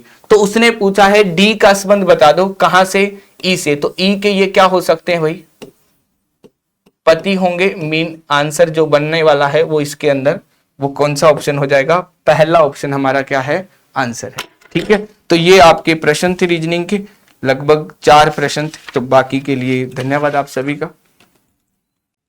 नमस्कार दोस्तों, मैं आपका स्वागत करता हूं प्रयास क्लासेस के इस ऑनलाइन प्लेटफॉर्म पर। और आज जो मैं उपस्थित हुआ हूं, जो फर्स्ट ग्रेड का अपना जो टेस्ट था उसके जो आंसर की को लेके मैं आपके सामने हाजिर हुआ हूं। और आंसर की में मैं बात करता हूं, जो मैथ वाला सेक्शन था वो क्वेश्चन नंबर 47 से स्टार्ट था। ठीक है, और 47 जो क्वेश्चन ये था कि आपको मैंने कथन और कारण का एक सवाल दिया कि कथन में दे रखा है कि 2x² प्लस √x प्लस 5 जो है वो एक बहुपद है। और इसका कारण ये दे रखा है कि एक बहुपद में चर की घात जो है वो हमेशा एक पूर्ण संख्या होती है। तो यहाँ पर आपको मैंने साफ साफ ये कहा था कि बहुपद की डेफिनेशन ही क्या होती है। बहुपद की डेफिनेशन ये होती है कि एक बहुपद बहुपद कब होगा, जब x की घात जो ना वो एक पूर्ण संख्या हो। एक बहुपद बहुपद कब होता है, जब x की घात जो ना वो एक पूर्ण संख्या होती है। यहां आप देखना कि बहुपद की घात पूर्ण संख्या नहीं है, क्योंकि यहां पर x की पावर में 1/2 है। तो इसका मतलब ये वाला स्टेटमेंट जो रॉन्ग है। अगर यहाँ पर ये अंडर नहीं होता तो ये स्टेटमेंट सही होता। सेकंड स्टेटमेंट जो मैंने जो बात बोली है वही सेकंड स्टेटमेंट बोल रहा है कि एक बहुपद में चर की घात जो ना वो हमेशा एक पूर्ण संख्या होनी चाहिए। ये स्टेटमेंट बिल्कुल सही है। तो इसका आंसर ये होगा कि कथन तो पहला जो है वो गलत है और जो कारण ना वो बिल्कुल सही है। तो यहां पर आप देख सकते हो कि ऑप्शन नंबर कौन सा, ये वाला ऑप्शन में है कि ए जो है वो गलत है, लेकिन आर जो ना वो बिल्कुल सही है। और एक बहुपद बहुपद तब होता है जब बहुपद की घात जो ना वो एक पूर्ण संख्या हो। ओके, बात करता हूं मैं क्वेश्चन नंबर सेकंड के। क्वेश्चन नंबर सेकंड ये होता है कि एक द्विघात बहुपद में अधिकतम जो है वो 2 वास्तविक शून्यक होते हैं। बिल्कुल, एक बहुपद में जितनी घात होती है ना उतने ही उसके शून्यक होते हैं। रूल ये है कि एक बहुपद में जितनी घात होती है, जितनी उसकी पावर होती है, उतने ही उसके शून्यक होते हैं। एक बहुपद में जितनी पावर होती है उसके उतने ही नंबर ऑफ जीरोज होते हैं। तो एक बहुपद में जितनी घात होती है उतने उसके शून्यक होते हैं। तो द्विघात बहुपद में घात जो है वो 2 है तो इसके शून्यक भी 2 है। तो स्टेटमेंट नंबर 1 तो जो है ये करेक्ट लग रहा है। सेकंड स्टेटमेंट ये बोल रहा है किसी बहुपद में शून्यकों की संख्या उसकी घात के बराबर या उससे कम होती है। बिल्कुल यही तो बात मैंने बोली है कि एक बहुपद में जितनी घात होती है ना उतने ही शून्यक होते हैं। तो यहाँ पर ये दोनों स्टेटमेंट जो है वो सही है। और यहाँ पर क्या करोगे बताओ, ए और आर दोनों सही है और आर ए की सही व्याख्या करता है। बिल्कुल सही बात है, ए और आर दोनों सही है और आर व्याख्या भी कर रहा है क्योंकि वहां पर घात भी 2 है तो शून्यक भी कितने होंगे, 2 ही होंगे। ठीक है, बहुत बढ़िया। अगर मैं बात करूं क्वेश्चन नंबर 3 की, तो आपको ये बोला कि एक बहुपद आपको दे रखा है एक्स स्क्वायर दे रखा है -5x दे रखा है +6 दे रखा है और इसके शून्यकों का योग जो है वो 5 है। शून्यकों का योग कैसे निकालते हैं, अल्फा प्लस बीटा बराबर -b बट्टा ए। शून्यकों का योग का होता है अल्फा प्लस बीटा बराबर माइनस का b बट्टा a। तो यहां पर माइनस का b होता है x का गुणांक, a होता है एक्स स्क्वायर का गुणांक। तो मूलों का योग 5 है। पहला स्टेटमेंट मूलों का योग 5 है जो कि बिल्कुल सही बात है।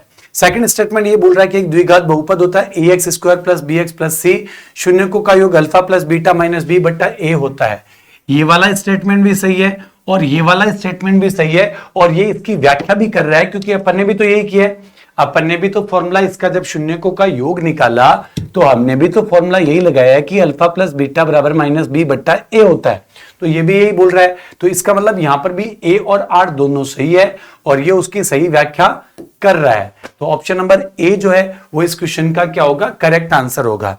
क्या मेरी बात आप लोगों को बिल्कुल क्लियर है? बताओ, यहां तक का मामला एकदम क्लियर है कि यहां पर आर ए ओ दोनों सही है और इसकी सही व्याख्या भी कर रहा है। क्वेश्चन नंबर नेक्स्ट की अगर मैं बात करूं तो आपको क्या बोला, एक बहुपद जो होता है द्विघात बहुपद, ये थोड़ा सा लेवल 1 मैंने ऊपर कर दिया। एक द्विघात बहुपद जो होता है उसका आकार जो परवलयाकार होता है क्योंकि परवलय का formula y square is equal to 4ax होता है। तो एक द्विघात बहुपद जो होता है उसका आकार हमेशा एक परवलयाकार होता है। बिल्कुल सही बात है। और बहुपद px में शून्यकों की संख्या उन बिंदुओं की संख्या के बराबर होती है जहां ग्राफ जो है वो y एक्स को काटता है। जहां ग्राफ जो है वो किसको काटता है, y एक्स को काटता है। ये बात बिल्कुल गलत है। क्यों गलत था मैं आपको बताता हूं।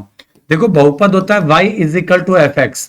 y is equal to F X में जब हम इसमें देखो यहां पर ग्राफ में ऐसा होता है कि ऐसा ग्राफ मैंने बनाया, ये होता है ग्राफ में x एक्सिस और ये होता है ग्राफ में y एक्सिस। x एक्सिस जो होता है ना, x एक्सिस पर क्या होता है, y बराबर 0 होता है और y एक्सिस जो होता है ना वहां पर x बराबर क्या होता है, 0 होता है। आप बोल रहे हो इस बहुपद में शून्यकों की संख्या बताओ, तो इस बहुपद में शून्य कब आएंगे, जब बहुपद का मान 0 होगा। बहुपद का मान 0 होगा तो y बराबर 0 होगा और y बराबर 0 क्या होता है, x एक्सिस पर होता है। तो ये वाला वक्र जो आपको y is equal to F X दे रखा है, ये वाला वक्र जितनी बार जो है वो x एक्स को काटेगा ना उतने ही शून्यक होंगे। ये वाला वक्र जितनी बार x एक्स को, तो अगर यहां पर y एक्स की जगह x एक्स होता ना तो ये स्टेटमेंट सही होता। अगर यहां पर y एक्स की जगह x एक्स होता तो ये वाला स्टेटमेंट सही होता। अब इस केस में ये वाला स्टेटमेंट गलत हो गया, मतलब पहला स्टेटमेंट सही है और दूसरा स्टेटमेंट गलत है। सही है, तो पहला स्टेटमेंट सही है, दूसरा गलत है। ए सही है और आर जो है वो क्या है, गलत है। इसमें हमें ये वाली बात का ध्यान रखना पड़ेगा। Question number next, x square बराबर के एक्स का एक गुणनखंड जो 2x प्लस 1 है। गुणनखंड का मतलब ये इससे पूर्णतः विभक्त है। तो क्लास में मैं आपको कई बार बता चुका कि जो गुणनखंड हो सबसे पहले आप उसके बराबर 0 रख दो। तो गुणनखंड 2x प्लस 1 है तो 2x प्लस 1 के बराबर रखा 0, तो 2x बराबर कितना आया, -1 आ गया और x बराबर -1 बट्टा 2 आ गया। ये बात जब आप ये वाले x का जो मान है ना जब आप बहुपद में रखोगे तो उसका मान 0 होगा, क्योंकि गुणनखंड का मतलब होता है ये इससे पूर्णतः विभक्त है। गुणनखंड का मतलब होता है ये इससे पूर्णतः विभक्त है। तो ये जो x का मान है वो आपको इस बहुपद में रखना पड़ेगा। तो ये x का मान आपने बहुपद में रखा और बराबर में कर दिया 0, क्योंकि गुणनखंड का मतलब होता है पूर्णतया विभक्त है। तो 4 ये हो गया, 1 का क्यूब 1 होता है, 2 का क्यूब 8 होता है, माइनस का k बट्टा 2 बराबर 0, 4 दूनी 8 हो गया, माइनस का k बट्टा 2, ये बराबर के उस साइड गया तो प्लस का हो गया, ये बराबर के जो माइनस वाला है बराबर के उधर जाएगा तो प्लस का हो गया, 4 हो गया, सही है, 4 दूनी 8 और ये माइनस 1 बट्टा 2 हो गया, 2 से 2 कैंसिल आउट हो गया और k का मान कितना आ गया, k का मान -1 आ गया। तो ऑप्शन नंबर बी जो है वो इस क्वेश्चन का करेक्ट आंसर होगा। आई बात समझ में? आगे अगर मैं बात करूं तो क्वेश्चन नंबर आगे तो देखो साइंस वाइंस के क्वेश्चन आ गए, तो मैथ का क्वेश्चन यहीं तक था। सही है, कोई और डाउट हो तो आप कभी भी पूछ सकते हैं। आप सभी लोगों का बहुत बहुत धन्यवाद। समस्त अभ्यर्थियों को मैं राजेश पालावत आपके उज्जवल भविष्य का आशीर्वाद देता हूं और आप सभी का प्रयास ऑनलाइन स्टडी सेंटर पर बहुत बहुत स्वागत।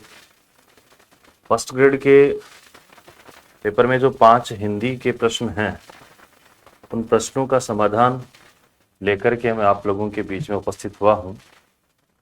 ज़्यादा समय जाया न करते हुए अपन सीधे प्रश्न पर ही बात कर लेते हैं। प्रश्न था कि महादेवी वर्मा जो लेखिका हैं, महादेवी वर्मा हिंदी की प्रसिद्ध कवयित्री हैं। ये उक्स नहीं है, उक्त है। उक्त वाक्य का शुद्ध रूप क्या होगा? तो यहाँ पे जो शब्द दर्शाया गया है कवयित्री, तो इस शब्द के बारे में ही जानने की कोशिश यहाँ पे की गई कि आपको कवयित्री, बाकी तो सारा बिल्कुल ठीक है, एक जैसा ही है। यहाँ पे है तो कवयित्री शब्द का मूल जो सही शब्द होता है वो कवयित्री होता है, तो इसको ही जानने की कोशिश की गई। एक इसमें आप देख सकते हैं अनुस्वार वाली बात है ना, तो कवयित्री हैं, ठीक है ना। आदर सूचक शब्द के लिए अपन हैं का प्रयोग करते हैं, यहाँ पर वो भी एक त्रुटि देखी जा सकती है। अगले अगर क्वेश्चन की अपन बात करें, अशुद्ध वाक्य का चुनाव करना है, किसी और अन्य से परामर्श, यही अशुद्ध है, किसी और अन्य की जरूरत नहीं है। या तो कहो किसी और से परामर्श लीजिए या फिर कहें कि अन्य से परामर्श लीजिए, ठीक है ना। हम सब में मानवीय दुर्बलताएं हैं, कृपया अपना वक्तव्य प्रदान कर अनुग्रहित करें, ये भी ठीक है। मैं निरंतर कार्य करने का अभ्यस्त हूँ, ठीक है। इसका आंसर जो रहेगा आपका 1 नंबर रहेगा। नेक्स्ट अपन बात करें, व्याकरण की दृष्टि से शुद्ध वाक्य पूछा है, आप जयपुर से कब लौटेंगे। आप शुद्ध वाक्य क्या है, आप जयपुर से कब लौटेंगे। मैं उनके यहाँ कई बार जा आया हूँ। शुद्ध वाक्य की बात पूछी गई है इसमें। चोरी करती पकड़ी जाने पर वह झेप गई, चोरी करते पकड़ी जाने पर वह झेप गई। और जरा सी तारीफ करते ही वह फूल कर कूपी हो गई। इसमें शुद्ध पूछा है, तो मैं उनके यहाँ कई बार जा आया। देखिएगा, जा आया हूं नहीं है ना, गया हूं कर सकते हैं, गया, ये वाली बात इसमें। और चोरी करती पकड़े जाने पर झेप गई नहीं होता है, शर्मिंदा हो गई या फिर नाक कट गई वगैरह, इस प्रकार की बात होती है। जरा सी तारीफ करते ही वह फूल कर कूपी हो गई है आगे, ये तो कूपी नहीं है, कूपा होता है, फूल कर कूपा हो जाना होता है, तो कूपी नहीं होता है। आप जयपुर से कब लौटेंगे, यह जो है वाक्य व्याकरणिक दृष्टि से क्या है, शुद्ध। कौन सा वाक्य अशुद्ध है, ऐसा पूछा है, अशुद्ध पूछा है। किसी और से परामर्श लीजिए, बिल्कुल करेक्ट है। कोहिनूर एक बहुमूल्य हीरा है, ये भी ठीक है। कई बार यहाँ पे अमूल्य आ जाता है, तो अमूल्य गलत शब्द होता है, बहुमूल्य होगा।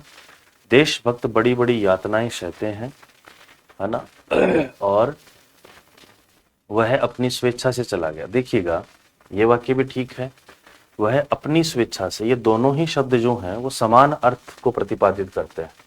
तो चाहे अपनी लिखो चाहे स्वेच्छा लिखो, वह स्वेच्छा से चला गया या वह अपनी इच्छा से चला गया। स्व शब्द जो है ना यहाँ पे वो अनुपयुक्त लग रहा है, तो यहाँ पे जो आंसर है वो डी नंबर रहेगा। अशुद्ध वाक्य पूछा है कौन सा है, अब हम पुस्तक पढ़ेंगे, मुझे उनकी अपेक्षा सबसे अधिक अंक मिले। देखिएगा, अपेक्षा सबसे अधिक, ये दोनों शब्द जो हैं वो आपस में टकराएंगे। या तो कहें कि मुझे उनकी अपेक्षा अधिक अंक मिले, या फिर आप कहो कि मुझे सबसे अधिक अंक मिले। ठीक है ना? तो ये इस प्रकार से रहेगा। मैं तुम्हें कुछ कहना चाहता हूँ, ये करेक्ट है। वह अपनी ससुराल गया है, ये भी करेक्ट है, ये आंसर रहेगा। ये 5 प्रश्न थे आपके हिंदी विषय के, और मैं आशा करता हूँ ये पांचों आपके बहुत अच्छे से सही हुए होंगे। एक बार पुनः मैं आपके उज्जवल भविष्य की कामना करता हूँ। साधुवाद, धन्यवाद, जय हिंद, जय Bharat. Hello guys, as you know myself Praveen Swami, an innovative teacher of competitive English, welcomes all aspirants on the digital panel of Priyas Edu Hub Seeker। आज का जो अपना सेशन है उसमें इंग्लिश के जो आपके 5 क्वेश्चन जो डाले गए हैं वो प्रश्न है ऑफिशियल या फिर टेक्निकल टर्मिनोलॉजी ग्लोसरी से रिगार्डिंग है। जहाँ पे हिंदी शब्द है उसके लिए आपको उचित अंग्रेजी शब्द का चुनाव करना है, और अंग्रेजी शब्द उसके लिए आपको उचित हिंदी शब्द का चुनाव करना है। ये टॉपिक आपके लिए काफ़ी इंपॉर्टेंट भी है, क्योंकि ये टॉपिक है वो अक्सर 2 भाषाओं में देखने को मिलता है। हिंदी भाषा में भी अक्सर ये ऑफिशियल टेक्निकल टर्मिनोलॉजी आती है, ग्लोसरी वगैरह जो है वो शामिल है, और इंग्लिश लैंग्वेज है उसमें भी ये चीज़ें हैं वो क्या है, शामिल है। इस आधार पर देखें तो पहला जो प्रश्न उसको अपन देखना है, सुपर एन्युएशन वर्ड है हमारे पास क्या है, सुपर एन्युएशन शब्द आ गया। इस शब्द के लिए उचित हिंदी शब्दावली कौन सी है? ठीक है, उचित, यानी एक तरह से मैंने प्रश्न को इस प्रकार से डिजाइन किया है, इसके लिए दूसरी जो टेक्निकल टर्मिनोलॉजी है वो भी इसमें क्या हो जाए, शामिल हो जाए। इस बात को ध्यान में रखते हुए इस चीज को यहाँ पे रखा गया है। ठीक है, ये बात है जी। अब क्या है, सुपर एन्युएशन जो है इसका मतलब जो होता है वो क्या होता है, सुपर एन्युएशन होता है वो पदोन्नति नहीं होता। पदोन्नति बिल्कुल सही बात है, प्रमोशन होता है। ठीक है, स्थानांतरण क्या होता है, ट्रांसफर होता है। और किसी को हम पद से निलंबित कर दें तो उसको अपन बोलते हैं सस्पेंशन ऑफ द पोस्ट। ठीक है, ये आ गए, क्या बोलोगे आप, निलंबन बोलोगे। ठीक है, तो सही जो उत्तर अपन देखें तो सुपर एन्युएशन का मतलब होता है सेवानिवृत्ति, और सेवानिवृत्ति की जो है उसके लिए बिल्कुल एक सिंपल जो टर्म आता है, ठीक है, वो आती है रिटायरमेंट। क्या आती है, रिटायरमेंट, जिसको पेंशन वगैरह मिल जाती है वो आता है। और टेक्निकल जो टर्म आती है इसके लिए कौन सी आती है, सुपर एन्युएशन आती है। तो इस आधार पर सही उत्तर तक चलें तो आपका उत्तर कौन सा होगा, बी होगा। अगला क्वेश्चन जो है, नेक्स्ट जो क्वेश्चन है उसके ऊपर आप नजर डालें तो प्रश्न हमारा क्या कह रहा है, जरा देखें। कंसोलिडेटेड फंड, कंसोलिडेटेड फंड, ये बिंदु आता है। फंड का मतलब होता है एक तरह से निधि, हिंदी शब्द आता है इसके लिए क्या आता है, निधि आता है। अब निधि के रूप में भी देखें तो 2 शब्द आ गए, एक तो हमारे पास आकस्मिक निधि, क्या है, आकस्मिक निधि, एक है विकास निधि और एक है संचित निधि। ये 2 बार रिपीट हुआ है। ठीक, उत्तर जो आपका होगा वो कौन सा होगा, संचित निधि होता है। क्या होता है, ठीक है, संचित निधि होता है। एक होता है एक्सीडेंटल फंड, और एक क्या है हमारे पास, कंसोलिडेटेड फंड है। तो आपका सही जो उत्तर होगा वो कौन सा होगा, संचित निधि होगा। ठीक है, ये पार्ट हो जाएगा अपना। अगला है एफिडेविट। एफिडेविट जो होता है, जैसे कोर्ट वोट जो होते हैं टेक्निकल टर्म के रूप में बोलते हैं ना, इस चीज का एफिडेविट आपको देना पड़ेगा। जैसे आप जो ही आप ज्वाइनिंग लेंगे, ठीक है, एग्जाम के बाद में, और ज्वाइनिंग लेंगे तो उस टाइम पे आपको ढेर सारे एफिडेविट हैं वो आपको सबमिट करवाने पड़ेंगे। ठीक है, तो एफिडेविट का मतलब होता है शपथ पत्र, जहाँ पे खुद की विटनेस बंदा खुद ही देता है, तो एफिडेविट हो गया। और इसको अपन क्या बोलते हैं, अधिकार पत्र नहीं होता है, क्या होता है, शपथ पत्र होता है। तो सही जो शब्द होगा वो कौन सा होगा, अपना शपथ पत्र हो जाएगा। यहाँ पे अंग्रेजी शब्द उसके लिए हिंदी पूछा है। मैंने कोशिश की 5 प्रश्नों में आपस में इंटरचेंजिंग करने की, हिंदी को किस में पूछे, इंग्लिश से बनाई, और इंग्लिश को किस में बनाया, अपन हिंदी बनाई। इस प्रकार से चेंज करने की कोशिश की गई। अगला प्रश्न जो कह रहा है वो क्या कह रहा है, इन ल्यू ऑफ। ठीक है, ये पूरी फ्रेज है, और इस फ्रेज को आप पक्ष में क्या बोलोगे, ट्रांसलेट करेंगे हिंदी में तो ये किसी के पक्ष में नहीं होता, किसी के विपक्ष में होता है। ठीक है, किसी के बदले में। तो ये सही जो उत्तर हो जाएगा वो क्या हो जाएगा, के बदले में, ऐसा आप बोलोगे। ठीक है, वैसे क्या आता है हमारे पास, एक शब्द है लास्ट एंड फाइनल, स्टेटरी। ठीक है, एक तो वर्ड होता है स्टेटरी, एक होता है हमारे पास स्टेशनरी। ये 3 वर्ड जो कंफ्यूज करेंगे, और एक स्टेशनरी ये शब्द भी होता है। इस स्टेशनरी का मतलब होता है वो क्या होता है, स्थिर होता है। ये एक स्थान को दर्शाता है जहां पे कॉपी, पेन, किताब, पेंसिल वगैरह मिलती हैं। और ये होता है हमारे पास, इसको अपन बोलते हैं वैधानिक। जैसे होता है ना, जो भी सिगरेट वगैरह होते हैं, ठीक है, बीड़ी वगैरह है, ठीक है, गुटखा तंबाकू वगैरह जो है उसके पाउच वगैरह होते हैं, उसके ऊपर लिखा होता है स्टेटरी वार्निंग, वैधानिक चेतावनी, smoking cigarette is injurious for health not for minors, ऐसा लिखा हुआ होता है। ठीक है, तो इसको अपन वैधानिक बोल दें, या फिर इसी के लिए एक दूसरी शब्दावली जो आती है वो क्या आती है, सांविधिक आता है। तो सही जो उत्तर होगा आपका वो कौन सा हो जाएगा, सी हो जाएगा। ठीक है, सही जवाब क्या होगा, सांविधिक होगा। सटीक उत्तर कौन सा बैठेगा, सी बैठेगा। उम्मीद करता हूं आपके सभी पेपर अच्छे जा रहे होंगे, आपकी तैयारी भी अच्छी हो रही होगी, और इसी क्रम में अपनी तैयारी को बेहतरीन से बेहतरीन करने का कोशिश करें। सभी अभ्यर्थियों को बेस्ट ऑफ लक। जय हिंद, जय भारत।